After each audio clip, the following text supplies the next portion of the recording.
I'm speaking to you tonight during a period of deepening anxiety and real anguish in our national life. But I also speak with a firm conviction that there is no problem before us that we cannot resolve. I decided to seek the Democratic nomination in 1980 because our present leadership has lost both its will and its way. The presidency should be a center of action in our society, a vital force, marshaling our spirit, matching our gifts to our goals, mastering events before they descend into crisis. No candidate should ever succeed in a presidential election because he has failed in the presidency itself. Beyond the specific issues of this campaign, the most important question is whether we will accept a president who merely presides, or whether we will expect a president to lead. America looks to a president, first of all, for competence and vision in dealing with difficult times in a dangerous world. When prices begin rising at an ever-increasing rate, a president must perceive the start of an inflationary spiral and then act to prevent it. When Soviet troops maneuver on the Afghanistan border, he must foresee Soviet aggression so he can forewarn against it. A president can save the economy or he can destroy the world. In no other era in human history has one person had such power.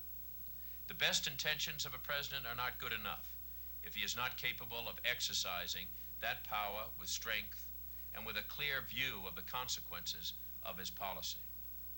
A president must be in command. He must be skilled at working with Congress. He must have the capacity to define goals and to achieve them. He must have a sense of history that reaches back beyond the last election and looks forward beyond the next one.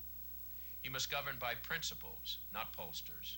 He must be willing to face new realities, and he must be ready to shape nuances. He must ask for sacrifice, but in return, he must offer success. Our history shows that a president can make a difference. Some of you remember the difference that Franklin Roosevelt made when he lifted this country out of the Great Depression. Many of us remember how Harry Truman forged the Atlantic Alliance, the greatest alliance of free peoples in human history, to counter the Soviet threat after World War II. Nearly all of us can recall the strength and competence of John Kennedy during the Cuban Missile Crisis. He was also the president who said America would conquer space and go to the moon, and we did. And after him, it was Lyndon Johnson who pledged on the issue of civil rights that we shall overcome, and we have. We have had great challenges and grave crises in the past, and we have had presidents who believed in America as potentially the strongest economy in the world, a nation of soaring aspirations and ideals, a nation equal to any test. This is my belief. That is the basis on which I ask for your vote and your help. I offer action instead of excuses.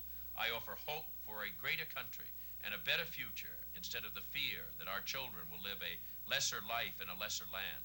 I offer my conviction and my commitment that together a president and the people can make America work again. I'm Henry Fonda.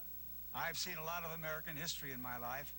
I've stood with FDR, with Harry Truman, John Kennedy, and Hubert Humphrey. And I've never seen a man as courageous in standing up for principle as Ted Kennedy. But he can't do it all alone. Under federal law, no individual and no member of the Kennedy family can contribute more than $1,000 to his campaign. And special interests like the oil companies won't contribute a dime to Ted Kennedy because he's on your side, not theirs.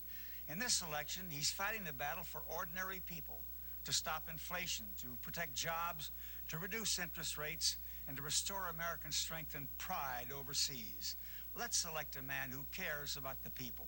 With help from people like you, he can get the job done. Kennedy, Box 1980, Washington, D.C.